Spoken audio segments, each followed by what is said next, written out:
आदेश जय महाकाल। शायद को तुम शक्ति को बाहर ढूंढ रहे हो, पर क्या तुम्हें पता है कि जब कोई महाशक्ति तुम्हारे भीतर उतरती है तो उसका सबसे पहला और खौफनाक कब्जा तुम्हारी आंखों पर होता है।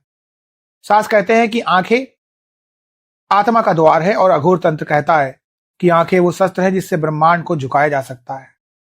आज मैं अपने इस प्लेटफॉर्म के माध्यम से गुप्त तांत्रिक सच का पर्दाफाश करूंगा कि जब कोई दैवी शक्ति तुम्हारी आंखों में प्रवेश करती है तो तुम्हारी देखने की क्षमता और तुम्हारे वजूद में क्या बदलाव आते हैं। अगर तुम्हारी आंखों में भी ये बदलाव शुरू हो चुके हैं तो समझ लो तुम अब साधारण इंसान नहीं रहे, तुम महाकाल के दृष्टा बन चुके हो।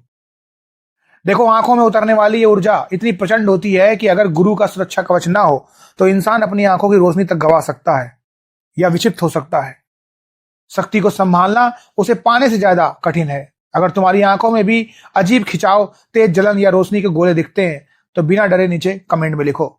मैं हर दिन उन 5 साधकों के नाम लेकर उनके जवाब अपने अगले वीडियो में दूंगा जिन्हें महादेव ने खुद इस दिव्य दृष्टि के लिए चुना होगा। पहला संकेत है तुम्हारी आंखों की बनावट और रंग में सूक्ष्म बदलाव। जब कोई दिव्य शक्ति आंखों में प्रवेश करती है तो तुम्हारी आंखों की पुतलियां सामान्य से ज्यादा काली और चमकदार हो जाती है। तुम्हारी आंखों में एक ऐसी चुंबकीय आग पैदा होती है कि आम इंसान तुम्हारी आंखों में 5 सेकंड से ज्यादा नहीं देख पाएगा। उसे लगेगा जैसे उसकी रूह को कोई अंदर तक स्कैन कर रहा है। इसे तंत्र में शक्तिपात दृष्टि कहते हैं। तुम जिसे देख लोगे वो तुम्हारे वश में होने लगेगा। तुम्हारी आंखों में साक्षात कामाख्या और भैरव का वास हो जाता है। अगर लोग तुमसे बात करते समय अपनी नजरें चुराने लगे तो समझ लो तुम्हारी आंखों में अब ईश्वरी तेज उतर चुका है।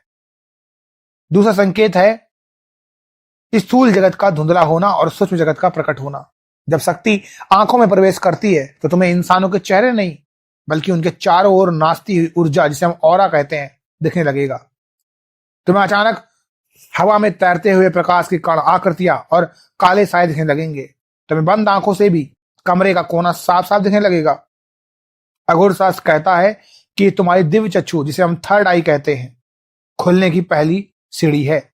तुम्हें लोगों के झूठ और उनकी असलियत उनके बोलने से पहले ही उनकी आंखों में दिखने लगेगी। तुम अब वो देख सकते हो जो ये दुनिया नहीं देख सकती। तीसरा और सबसे भयंकर संकेत है तुम्हारी दृष्टि का वरदान या श्राप बन जाना। जब शक्ति आंखों में स्थायी रूप से बैठ जाती है तो तुम्हारी आंखों में संकल्प की ताकत आ जाती है। तुम जिसे प्रेम से देख लोगे उसका मरता हुआ भाग भी जाग उठेगा, और जिसे तुम क्रोध से देख लोगे उसे बर्बादी से साक्षात ब्रह्मा भी नहीं बचा पाएंगे। तुम्हारी आंखें अब केवल देखने का काम नहीं करती बल्कि वो ऊर्जा फेंकने का काम करती है।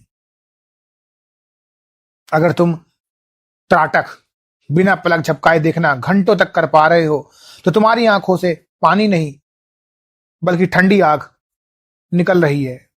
तो मुहर लगा लो कि तुम अब सिद्ध बन चुके हो। साधकों, इसे ऐसे समझो जैसे सूरज की रोशनी चारों तरफ फैल रही होती है और पर वो किसी को जलाती नहीं। पर अगर तुम एक लेंस, जिसे हम मैग्नीफाइंग ग्लास कहते हैं, उसको लेकर उस रोशनी को एक बिंदु पर केंद्रित कर दो, जैसे आप लोगों ने बचपन में खूब किया होगा, मैंने भी किया है, तो वो कागज को जलाकर राख कर देगी। तुम्हारी देह यानी तुम्हारा शरीर वो सूरज की रोशनी है और तुम्हारी आंखें वो लेंस। जब कोई दैवी शक्ति तुम्हारी आंखों में प्रवेश करती है तो वो तुम्हारी बिखरी हुई ऊर्जा को तुम्हारी आंखों में समेट देती है।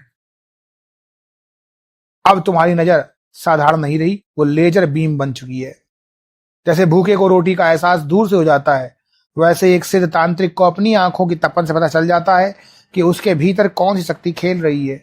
अपनी इस शक्ति को तमाशा मत बनाना, इसे महादेव की अमानत समझकर सुरक्षित रखना। साधकों, आंखों में शक्ति का वास होना एक बहुत बड़ी जिम्मेदारी है। अगर तुमने इस शक्ति का प्रयोग किसी स्त्री को गलत नजर से देखने, किसी का बुरा करने या अपनी बड़ाई दिखाने के लिए किया तो साक्षात महाकाली तुम्हारी दृष्टि वहीं छीन लेंगी और तुम्हें जीवन भर के लिए अंधेरे में धकेल देंगी। शक्ति शुद्धता मांगती है और अगर तुम्हारी सोच गंदी है तो तुम्हारी आंखों में उतरने वाली शक्ति असुर बन जाएगी और सबसे पहले तुम्हें ही खत्म कर देगी। मर्यादा में रहोगे तो त्रिकालदर्शी बनोगे और मर्यादा लांगी तो शमशान में भी सर छिपाने की जगह नहीं मिलेगी। अपनी दृष्टि को गुप्त रखो, इसे केवल लोक कल्याण के लिए बचा कर रखो। अब ईमानदारी से बताओ, क्या तुम्हें भी अंधेरे में चमकते हुए गोले दिखते हैं? क्या तुम्हारी आंखों में भी वो असहनीय तेज खिंचाव महसूस होता है? अपनी सच्चाई को कमेंट में लिखो, क्योंकि गुरु से कुछ छुपाना अपनी रूह की आंखों को फोड़ने जैसा है। अपने अनुभव को साझा करो। महादेव ने चाहा तो कल अपने जवाब में बताऊंगा कि महादेव ने किसको चुना है। इस अघोर साम्राज्य के साक्षी बनो और अपनी शक्ति को स्थिर करो और अपनी रूह को जागृत करो। आदेश। जय महाकाल।